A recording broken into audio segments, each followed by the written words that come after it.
wanted to achieve an accomplishment on the scale of a Greek hero.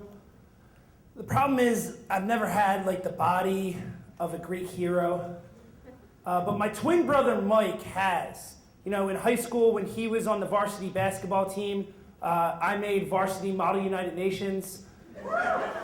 When he was kissing pretty girls, I accidentally on a carnival ride threw up in a pretty girl's mouth when kissing her. But he's always been pretty helpful to me in my condition. And, you know, like even when we were sperm, I can't imagine beating him to the egg. So I think he must have been like, look, latch on to one of my buff flagella, and I'll take you to victory. So when I turned 31, I was like, Greek hero, I'm gonna run a marathon. And I posted it on Facebook, and most people were like, that's awesome, but the people who really knew me are like, are you sure?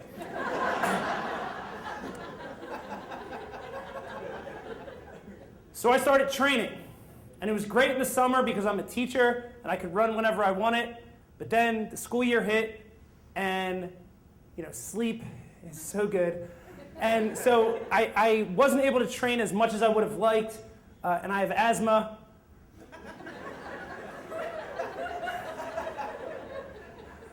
2 days ago, I entered the Philadelphia Marathon in not the best shape of my life, but I was committed to doing this Greek heroic event.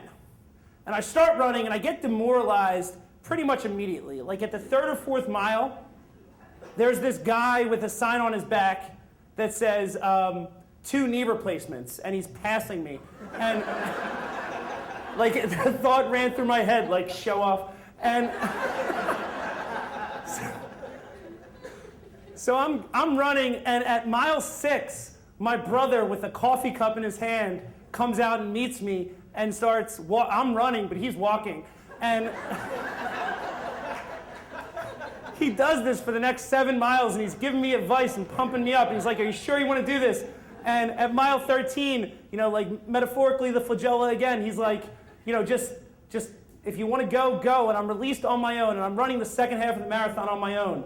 And I see at about mile 18 this thing called the lag bus. It's about a mile behind me, but what it is a van that picks up people who are behind the pace of running the marathon in 7 hours. I'm at mile 20 and like I can't walk. All right, and by mile 21, a person on a tricycle pulls up next to me and says, Steve, right, you are now officially the last person in the marathon. And I'm like, oh, Greek heroes always have a tragic flaw.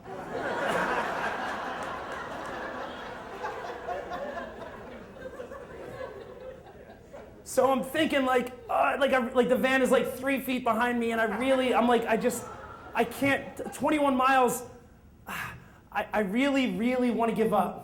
But maybe I'm not a Greek hero. Maybe I'm like another kind of hero who just goes through the pain and like gets his ass kicked, but like sometimes loses, but whatever, like that guy down the street. Maybe I'm more like a Philadelphia hero, like Rocky or something.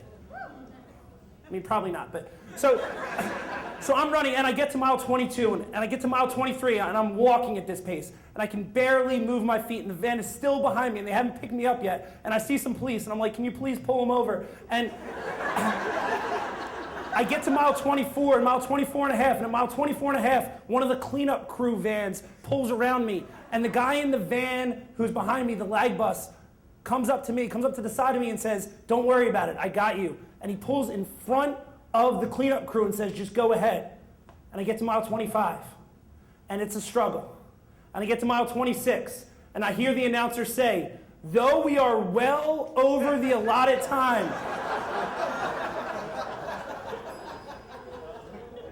here is the last official person to finish the 2015 Philadelphia Marathon, Steve Clark. and I pull across the line, and the mayor comes up to me and he says, I just wanted to be here till the bitter end, and he shakes my hand, and I felt like such a hero. But even more importantly, I realized that I wouldn't have made it if it weren't for my brother, if it weren't for that guy in the van who pulled up next to me, and if it weren't for all those people supporting me along the way. Thank you.